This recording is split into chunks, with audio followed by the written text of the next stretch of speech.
Here you have an Edison phonograph from 1903. It's the first recording of music ever from Thomas Edison. Here's the case the records come in. They're a cylinder instead of a flat record. You lift this up and it opens up like this to put the record on. Here, I'll take the record out of the case. Here's what it looks like.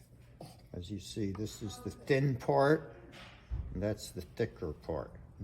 So you put it in there like that. And you lock it. You put the horn on. Bring this down. It has a diamond needle.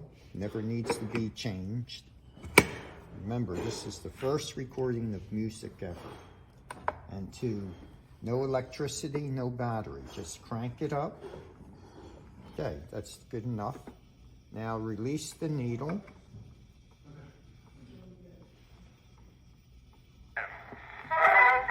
And play the music.